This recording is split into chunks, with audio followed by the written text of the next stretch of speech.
오늘 말씀 제목은 헌신과 가식이라는 제목으로 말씀을 전하고자 합니다.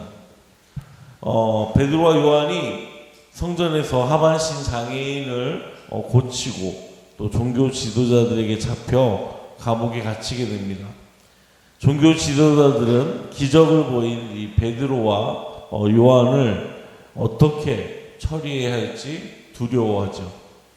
만약 종교 지도자들이 베드로와 요한을 사형 집행하면 성전에서 이 하반신 장애인을 고친 장면을 목격한 유대인들이 폭동을 일으킬 것이 뻔하기 때문입니다.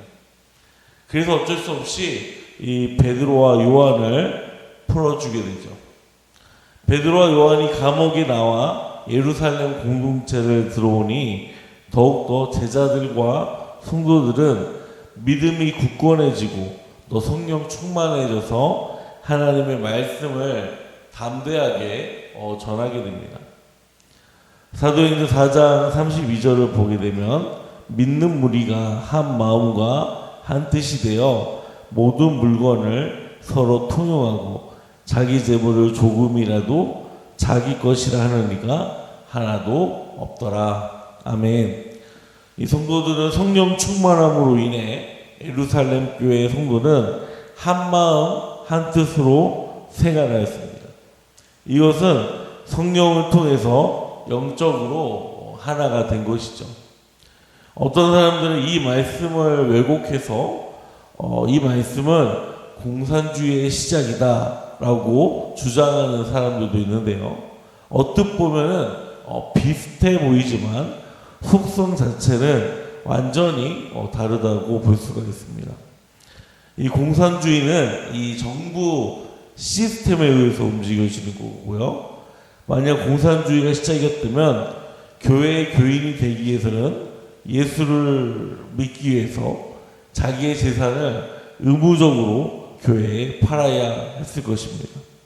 하지만 32절에 성도들이 모든 물건을 통용하고 자기 재물을 자기 것이라 하지 않고 모든 것을 공동으로 사용하는 것은 그 누군가가 강제적으로 시킨 것이 아니라 스스로 자발적으로 자원하는 마음으로 행동을 하게 한 것이죠.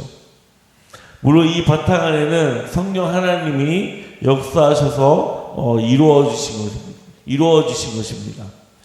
성령께서 성도들에게 자발적으로 인도하신 이유는 교회가 하나님의 뜻의 하나가 되고 또 하나의 마음으로 세워지기를 원하셨기 때문입니다.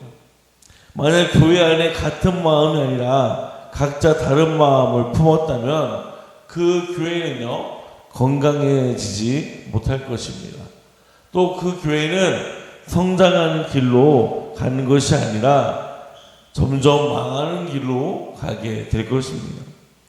33절에서 35절 말씀을 보면 사도들이 큰 권능으로 주 예수의 부활을 증언하니 무리가 큰 은혜를 받아 그 중에 가난한 사람이 없으니 이는 밭과 집 있는 자는 팔아 그 판 것의 값을 가져다가 사도들의 발 앞에 두매 그들이 각 사람의 필요를 따라 나누어 줌이라. 아멘. 이 사도들은 성령의 인도하심을 받아 더욱더 교회 안에 유대인들에게 예수님의 부활을 증언하였고요. 또 사도들에게 사도들의 설교를 들은 예루살렘 교회 성도들은 아주 큰 은혜를 받아서 누가 시키지도 않았는데도 불구하고 스스로 자원하는 마음으로 자신의 밭을 팔아 헌금을 드렸습니다. 그 헌금을 가지고 교회 안에 진짜 필요한 사람들에게 각각 나누어 주기도 하였습니다. 이처럼 예루살렘 교회는 성령 충만하였습니다. 은혜가 충만한 교회로 성장해 나아가고 있었습니다. 우리 성안교회도 예루살렘 교회처럼 성령께서 강하게 역사하셔서 누가 시키지 않아도 자발적으로 주의 일을 감당하는 사람들이 날마다 늘어나기를 주님의 이름으로 소망합니다. 또 우리 교회가 재정적으로 아주 크게 넉넉해져서 교회 안에 정말로 도움이 필요한 사람들에게 또 하나님 나라 사역을 하는데 크게 사용될 수 있는 교회가 되기를 바랍니다.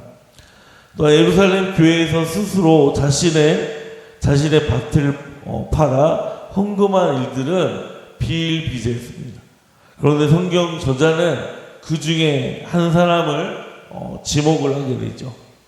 36절, 37절을 보게 되면 구브로에서 난 레이족 사람이 있으니 이름은 요셉이라 사도들이 일컬어 바나바라 번역하면 위로의 아들이라 하니 그가 밭이 있음에 팔아 그 값을 가지고 사도들의 발 앞에 두니라. 아멘.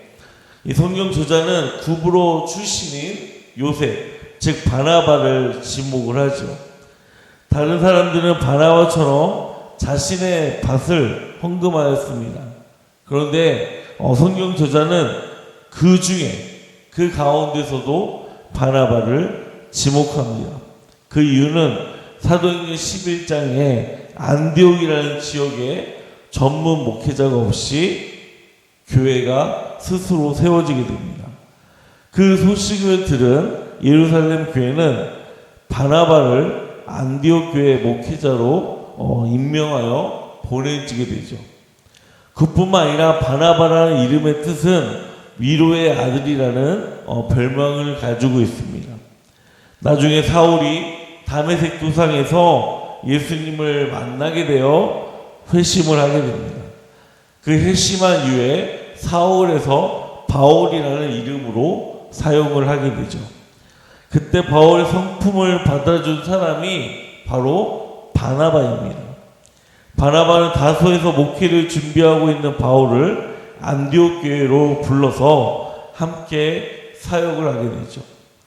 또 안디옥 교회의 기반으로 바울과 1차 전도 여행을 떠난 인물이 바로 바나바입니다. 성경 저자는 바나바를 등장시킨 이유는 후반부에 바나바와 바울을 연결하는 연결고리로 사용하기 위해서 지목한 것입니다. 어찌되었든 바나바 역시 다른 성도들처럼 자신의 밭을 팔아 사도들의 발 앞에 내놓아 예루살렘 교회와 가난한 성도들을 위해서 사용되어져 왔습니다. 그런데 어느 날 아나니아라는 사람이 그의 아내 삽비라와 함께 소유를 팔았습니다. 아나니아는 땅을 판 돈에서 얼마를 떼어 몰래 숨겨놓고 나머지만 헌금을 하게 된 것이죠. 이렇게 한 것을 그의 아내 삽비라도 알고 있었습니다. 아나니아는 사도들에게 헌금을 드립니다. 그런데 베드로가 아나니아에게 호통을 치며 말합니다. 우리 3절에서 4절 말씀, 5장 3절에서 4절 말씀 함께 읽어보도록 하겠습니다. 시작. 베드로가 이르되 내게 성령을 속이고 땅값 얼마를 감추었느냐? 땅이 그대로 있을 때에는 내 땅이 아니며 파노에도 내 마음대로 할 수 없더냐? 어찌하여 이 일을 내 마음에 두었느냐? 사람에게 거짓말한 것이 아니요 하나님께로. 아멘. 베드로가 이 말이 마치자 아나니아는 이 말을 듣고 그 자리에서 쓰러지게 됩니다. 이 소식을 들은 모든 사람들이 크게 두려워하죠. 그곳에 있던 젊은 사람들이 아나니아의 시체를 싸서 밖으로 메고 장사를 지냅니다. 3시간쯤 지난 후에 아나니아의 아내인 삽비라가 교회 안에 들어오게 됩니다. 삽비라는 아나니아에게 어떻게 되었는지 알 수가 없었습니다. 베드로가 삽비라에게 묻습니다. 8절에서 9절 보면은 베드로가 이르되 그 땅 판값이 이것뿐이냐? 내게 말하라 하니 이르되 예 이것뿐이라 하더라. 베드로가 이르되 너희가 어찌 함께 깨하여 주의 영을 시험하려 하느냐? 보라 네 남편을 장사하고 오는 사람들의 발이 문 앞에 이르렀으니 또 너를 메어 내가리라 하니 아멘. 삽비라 역시 하나님 앞에 솔직하지 못하고 거짓말로 대답을 하자 베드로의 책망이 시작이 됩니다. 그리고 그 말씀이 끝나자마자 삽비라 역시 남편 아나니아처럼 죽게 되죠. 아나니아와 삽비라의 잘못은 무엇인가요? 이 말씀을 읽고 우리는 이렇게 생각할 수가 있습니다. 아나니아와 삽비라는 억울하게 죽은 것 같다라고 생각할 수가 있습니다. 아나니아와 삽비라는 자신의 땅을 비록 바나바나 다른 사람들처럼 전부 드린 것은 아니지만 액수로 따졌을 때 아주 큰 돈을 교회 성도들을 위해 드린 것인데 무엇이 문제인가라고 우리가 물어볼 수가 있습니다. 질책은 받을 수 있지만 죽임까지 당한 것은 어떻게 보면 너무한 것이 아닌가라고 생각할 수가 있습니다. 우선 아나니아와 삽비라의 잘못은 얼마를 드렸는가가 중요한 것이 아니었습니다. 하나님께 어떻게 드렸는가가 더 중요한 것입니다. 2절을 보게 되면 그 값에서 얼마를 감춤해 그 아내도 알더라. 얼마만 가져다가 사도들의 발 앞에 두니. 우리는 여기서 얼마를 감춤해 이 부분에 주목을 해야 합니다. 또 하나의 질문은 바나바와 이름 없는 성도들은 어떻게 하나님께 헌금을 드렸습니까? 33절부터 36절을 보게 되면 교회 성도들은 예수님의 부활을 듣게 되죠. 그리고 사도들의 설교를 듣게 됩니다. 그곳에서 아주 큰 은혜를 받습니다. 그래서 이들은 교회를 위해서 또 가난한 성도들을 위해서 내 소유를 팔아서 헌금해야겠다라고 생각을 하고 하나님께 헌금을 드린 것이죠. 36절에 등장한 바나바 역시 다른 성도들처럼 은혜를 받아서 자발적으로 자원하는 마음으로 자신의 전 재산을 팔아서 하나님께 헌금을 드린 것입니다. 그런데 이 아나니아와 삽비라는 어떤가요? 그는 은혜를 받아서 헌금을 드린 것이 아닙니다. 오히려 생색내기 위해서 헌금을 드린 것이죠. 다른 사람들은 사도들의 설교를 듣고 감사함으로 헌신하는 마음으로 드린 것인데 아나니아와 삽비라는 그런 마음이 아니었습니다. 다른 사람이 이렇게 하니까 나도 이렇게 해야 한다고 마음 먹은 것인데 그런데 막상 하려고 하니까 너무나도 아까운 거예요.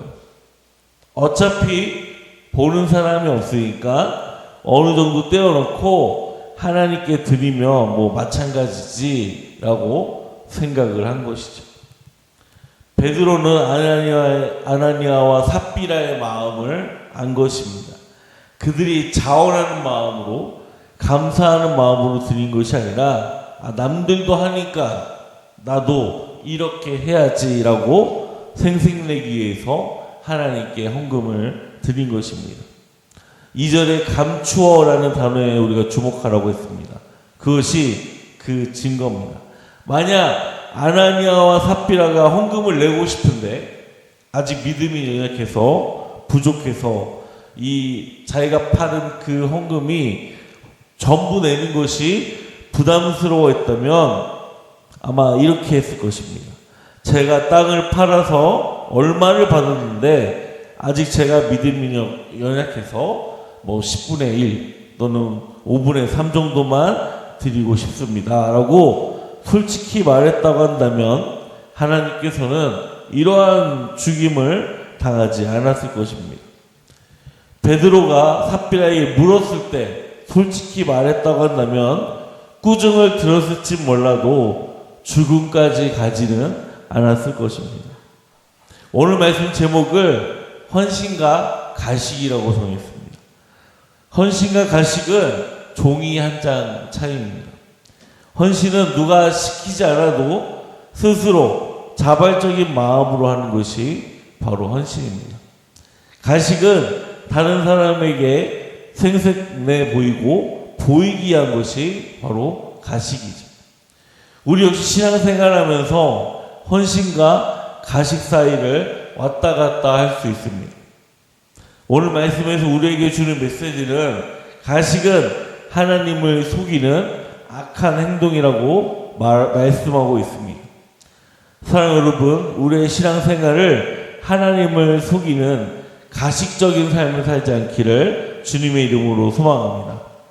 우리가 있는 그대로의 모습을 하나님 앞에 보이고 스스로 자원하는 마음으로 헌신하는 우리 소망교회 성도님들이 되시기를 주님의 이름으로 소망합니다. 또 우리 교회가 스스로 자원하는 헌신자들이 날마다 더하여져서 사도행전 교회를 꿈꾸며 성취하는 우리 소망교회가 되기를 주님의 이름으로 축원합니다. 기도하겠습니다.